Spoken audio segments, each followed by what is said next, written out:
Une nouvelle restée inaperçue. Le 22 décembre, le président Donald Trump a été évacué dans un bunker à Mar-a-Lago. Tout cela à cause d'un incident d'urgence déclaré.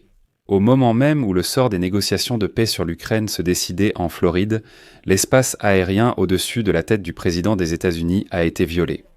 Le commandement du commandement de la défense aérospatiale de l'Amérique du Nord a fait décoller des chasseurs F-16 et des CF-18 canadiens pour intercepter un appareil inconnu qui était entré dans la zone interdite.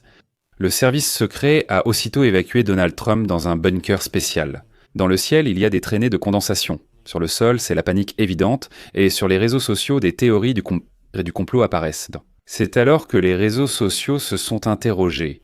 S'agissait-il d'un attentat, d'un avertissement du Kremlin ou d'une simple erreur d'un pilote amateur à Mar-a-Lago, et donc il n'était pas forcément nécessaire de faire décoller directement des chasseurs. Aujourd'hui, nous allons analyser cet incident, comme on dit, seconde par seconde. Je m'appelle Alexei Pitchi, discutons ensemble de ce sujet, mais avant de commencer, je vous demande de vous abonner à cette chaîne, de mettre un like et d'écrire n'importe quel commentaire sous cette vidéo. Cela aide énormément à la promotion des épisodes sur YouTube et abonnez-vous à ma chaîne Telegram Pitchi News. Le lien est dans la description de la vidéo. Là-bas, nous publions des actualités en temps réel au fur et à mesure qu'elles arrivent. Alors reconstituons la chronologie des événements rapportés par les médias. Le 22 décembre, vers 11h, les radars civils et militaires ont repéré un aéronef non identifié se dirigeant vers la résidence de Donald Trump, Mar-a-Lago. Je rappelle que lorsque le président des États-Unis se trouve en Floride, une zone Temporary Flight Restriction est instaurée au-dessus de cette région, c'est-à-dire une restriction temporaire des vols. Il s'agit d'un dôme invisible d'un rayon d'environ 30 miles, dans lequel même un moustique ne peut pénétrer sans autorisation spéciale. Eh bien, sans parler d'un avion, mais un certain avion non identifié est quand même entré dans cette zone, et non seulement il y est entré, mais en plus il a cessé de répondre aux appels des contrôleurs, c'est-à-dire qu'il a simplement éteint sa radio, et tout le monde était comme ça. Quel est cet avion ? À ce moment-là, au centre de commandement du NORAD, le commandement de la défense aérospatiale a évidemment déclenché l'alerte rouge.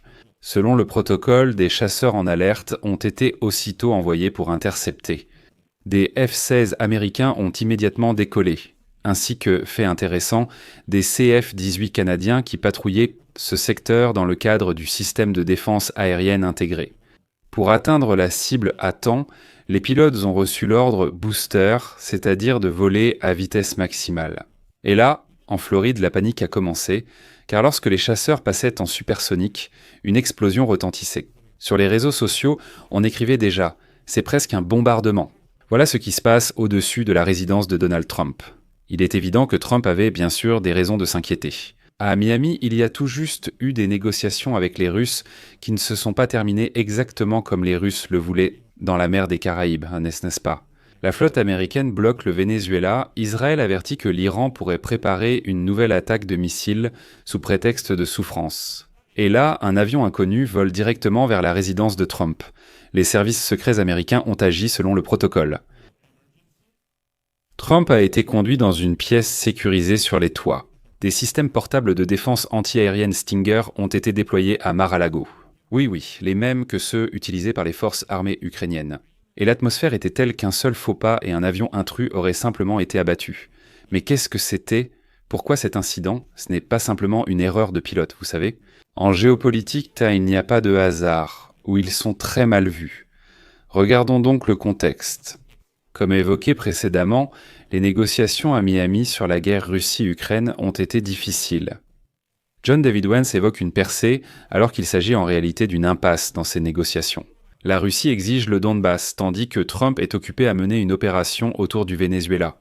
C'est alors que le système de sécurité du président des États-Unis est mis à l'épreuve. CBS News indique que survoler une zone interdite est une méthode classique pour tester la réactivité de la défense antiaérienne. Qui aurait pu faire cela ? Demande CBS News. Première hypothèse, un idiot dans le ciel. Il s'agit souvent de pilotes privés sur de petits Cessna ayant oublié d'allumer la radio ou de consulter la carte. Seconde hypothèse, une provocation. Rappelez-vous comment, à l'époque, les ballons chinois survolaient l'Amérique. Faire entrer un avion dans la zone Temporary Flight Restriction vise à prouver à Donald Trump qu'il ne serait pas en sécurité.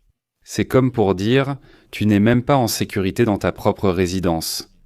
Compte tenu de toutes les provocations avec des drones et des avions en Europe, les conspirationnistes élaborent déjà des théories selon lesquelles cela pourrait être un message des dictateurs offensés Vladimir Poutine et Nicolas Maduro, que Donald Trump essaie actuellement d'étrangler, en même temps.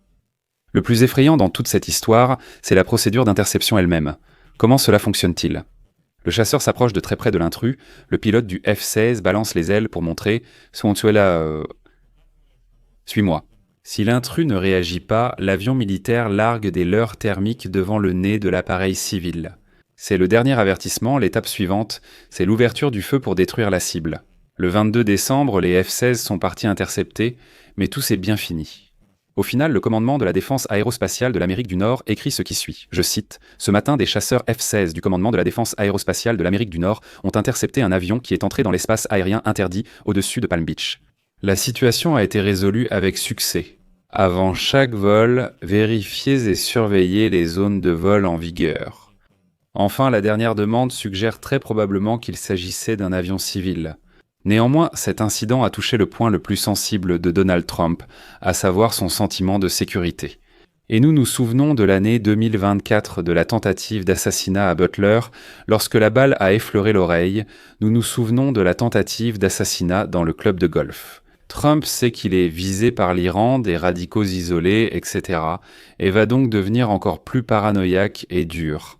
Fait intéressant, les initiés rédigent déjà la politique. Trump, furieux, exige des explications. Comment l'appareil a-t-il pu s'approcher sans être détecté ? Un point intéressant. S'il s'avère que des services de renseignement étrangers sont impliqués, même indirectement, ou si cela sert de prétexte pour le penser, la réaction de Washington sera disproportionnée et Trump aura alors les mains libres pour agir comme il l'entend.